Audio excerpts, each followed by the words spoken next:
Salut à tous, donc on va faire une formation sur OVH et notamment sur la création d'un compte et plus tard l'achat de domaines et d'hébergement car c'est quelque chose que vous allez utiliser plus ou moins fréquemment selon vos projets.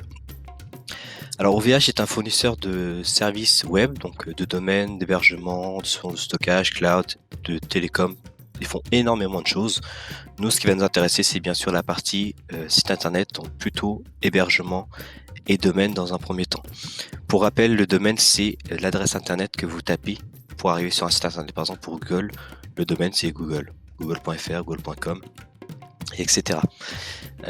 Je pourrais rentrer dans ce sujet lors d'une autre vidéo pour expliquer réellement ce qui se passe au niveau d'un domaine et d'une adresse IP, mais c'est pas le but de cette formation. Donc OVH, il existe plein d'autres prestataires de ce type-là. Moi, j'utilise celui-ci depuis des années. Ça fonctionne bien. Le service technique est plutôt réactif. Voilà, ça a en plus le mérite d'être français pour ceux qui ont des convictions à ce niveau-là. Et leur infrastructure est globalement solide, même si de temps en temps il arrive quelques petits bugs. Il y a énormément d'entreprises en France qui sont reliées à OVH. Vous le découvrirez plus ou moins à vos dépens au fil de l'utilisation de cette solution. On attaque tout de suite la suite de formation. Donc là c'est très simple, hein. Vous tapez OVH sur Google, vous cliquez sur le premier lien, normalement c'est celui-là que vous aurez. Vous allez arriver sur le site de la société bien entendu, et là je vous invite à aller sur mon compte client en haut à droite. Donc si vous avez déjà un compte, vous serez bien entendu invité à vous connecter, mais en l'occurrence on est là pour en créer un. Donc vous allez directement sur le panel de droite, et là vous cliquez sur créer un compte. OVH est une société française, il l'affiche bien. Hein. Donc là, il va tout simplement falloir rentrer les différentes informations personnelles pour pouvoir créer votre compte. Je vous laisse faire, on se retrouve dans la suite de la vidéo directement. Voilà, donc vous avez rempli le formulaire correctement.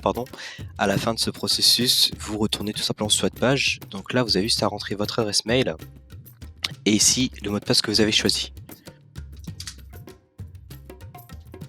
Il faudra ensuite cliquer sur le bouton se connecter et vous allez arriver dans la partie administration de votre compte OVH. À tout de suite.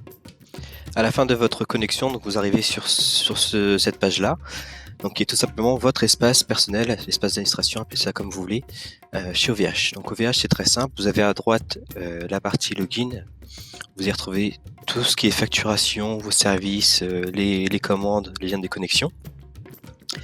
Et à gauche, vous allez avoir vos différents services. Donc nous, on utilisera principalement la partie domaine. Donc pour le moment, j'en ai pas, je viens de créer le compte. La partie hébergement, donc c'est on va dire le disque dur pour simplifier où est stocké vos fichiers ou les fichiers de votre site internet. Et la partie base de données, un sujet qu'on verra aussi beaucoup plus tard. Donc dans une prochaine vidéo, nous allons acheter notre premier nom de domaine hébergement pour pouvoir déposer notre premier site internet. Je vous dis à plus tard dans cette prochaine vidéo où on verra aussi du coup l'interface d'OVH un peu plus en profondeur.